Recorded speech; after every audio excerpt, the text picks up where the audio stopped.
Пока одни китайцы самонадеянно воруют чужие игры, другие удивляют своими собственными инди-проектами. Британцы выкатывают демо-версию нового инди-шутера, а разработчики из Battlestate обновляют Contract Wars. Об этом и не только в инди-итогах сентября.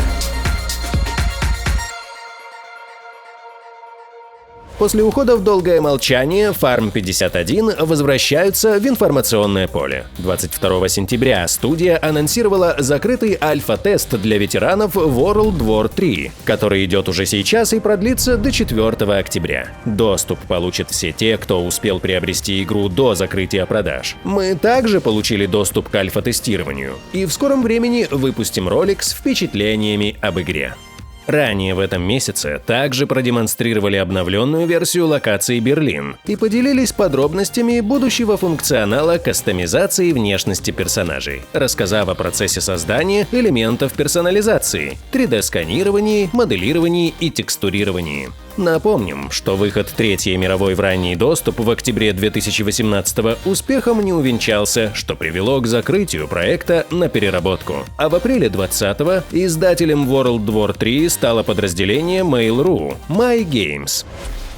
Китайский энтузиаст за 17 дней разработал бесплатный зомби-шутер от третьего лица, в общей сумме потратив более 8000 юаней, что примерно равно 1200 американских долларов, на покупку моделей, аренду сервера и взнос разработчика Steam. Автор описывает свой проект как скучный зомби-шутер от третьего лица, без сюжета и с одной лишь единственной целью – убить определенное количество зомби на карте. Но вопреки всему, сейчас игра активно собирает положительные отзывы в Steam. Геймплей правда незамысловат. К выбору игрока предоставляется простая кастомизация внешности персонажа и выбор оружия с локацией, которую вам потребуется зачистить от зараженных, попутно собирая патроны из ящиков. Но игроков удивляет не это, а то, как китайский стример в одиночку создал вполне достойный проект в такие краткие сроки. Разработка «Мертвой тишины» началась со стрим-челленджа по созданию зомби-шутера за полчаса. Но на это ушло целых 3 дня, а также 10 дней на исправление багов и 3 дня на полировку и выпуск в Steam. По сути, этот проект – одна из обучающих работ стримера, ведь он является официальным лектором Unreal Engine с 4-летним опытом работы с движком. А официальным спонсором этого видео является Raid Shadow Legends. Raid — это огромный мир с широким разнообразием славных героев, число которых уже перевалило за 600. И каждый из них состоит в особой фракции с уникальным лором. Сегодня мы познакомим вас с одной из них — дворфами, третьей расой со времен создания. Их общество подверглось атаке демонических сил Сирота, и дворфийский король собрал армию, чтобы объединиться с силами света против сил тьмы. Выглядят дворфы действительно круто, их раса отличается большим разнообразием и вниманием к деталям дизайна. А в этом месяце Raid выпустил огромное обновление Роковой башни, где вам предстоит сразиться с 2 новыми опасными боссами — Темной феей Астроникс и Бамалом Чудовищным. Также испытайте новый баланс врагов, зачищая этажи башни, и откройте новые секретные комнаты. И что самое главное, заполучите новые наборы артефактов. Не теряй времени, качай Raid Shadow Legends по ссылкам в описании или сканируй QR-код и в качестве бонуса нового игрока получи 1 древний осколок, 200 000 серебра, бустер опыта с колбами пополнения энергии, а также крутого, эпического героя Чонору в подарок. Поторопись, награда ждет тебя в течение следующих 30 дней.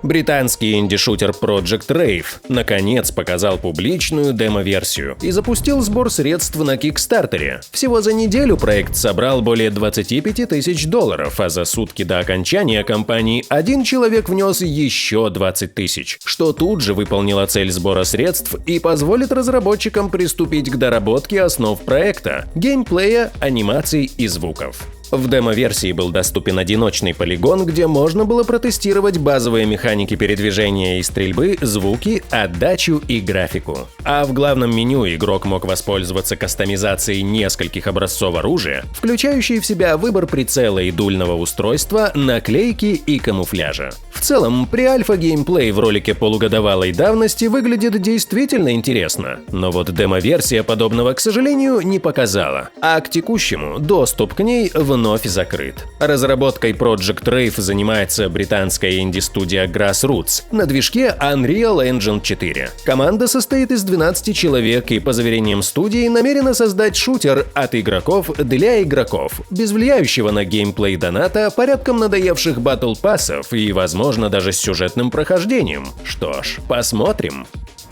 Indie Survival Rust снова дорожает. Цена для игроков из России поднялась вдвое – с 725 до 1465 рублей. Геймеров из других стран изменение затронуло меньше. Сравнение цен вы видите на своих экранах. Разрабатываемая всего 5 энтузиастами инди-песочница Deadside заручилась поддержкой инди-издателя и разработчика Tiny Build, известного такими играми как Hello Neighbor, Graveyard Keeper и Speedrunners. При этом Bad Pixel, разработчики Deadside, сохраняют независимость внутри Tiny Build, что тоже хорошо как для студии, так и для игроков. Обе команды рады сотрудничеству и есть повод надеяться, что разработка Deadside пойдет ускоренными темпами. Ведь правда, перерывы между апдейтами катастрофические, что не лучшим образом сказывается на удержании игроков. Escape from Tarkov не успел порадовать долгожданным апдейтом в сентябре, зато в этом месяце появилось немало новостей и тизеров будущего контента. Так, из важного огласили ключевые задачи на конец года, показали скриншоты локации Маяк, где видно базу юсеков и отсылки на Маяк из Contract Wars, что бесспорно очень приятно ветеранам игры. Уже не терпится прогуляться по давно знакомым местам в новом обличии. Также немало шума произвел тизер анимации устранения клина DT-MDR. Как и осечки, клины внесут новый фактор рандома в игру, что точно изменит стиль перестрелок. В идеальном случае игроки станут обдумывать выбор оружия, отдавая предпочтение не столько характеристикам точности или скорострельности, сколько параметру надежности. Хотя на практике все может оказаться не так сбэушно. Contract Wars спустя 2 года после крайнего обновления снова подает признаки жизни. Разработчики выпустили обновление с парой новых образцов оружия и 6 модулями кастомизации. И судя по обложке группы игры ВКонтакте, вместо Absolute Soft Contract Wars теперь заведует Battle State Games. Верно же? Как бы то ни было, 5-й оружейный набор пополнится снайперской винтовкой ASR с огромной скоростью реболтинга и ценой в 205 тысяч кредитов. А в 4-м сете появился дробовик Fabarm за премиум-валюту. Покупка навсегда обойдется в 790 голд-поинтов. Впрочем, эти нововведения уже долгое время доступны всем игрокам High Tops, и обновление скорее напоминает попытку расшевелить умирающего пациента. Несмотря на всю его скромность и небрежность, апдейт без сомнений обрадует завсегдатаев Contract Wars, обеспечив приток онлайна на серверы. Но сказать, что игра снова жива, к большому сожалению, нам трудно. А вы что думаете? Спасибо всем, кто досмотрел это видео до конца. Напишите, какая новость вас впечатлила больше всего и как вам наш новый формат. Спасибо паблику SUV за донат и YouTube-спонсорам, которые неизменно верят в наше творчество. Earl Grey, канал Глины, Михаил Панков, Садом, Игорь Дусаев, Speedwagon, Demolition Cove и Ave Dominus Nox, а также поддержки в лице Эхо, Итальянская сосиска и Данте. Увидимся!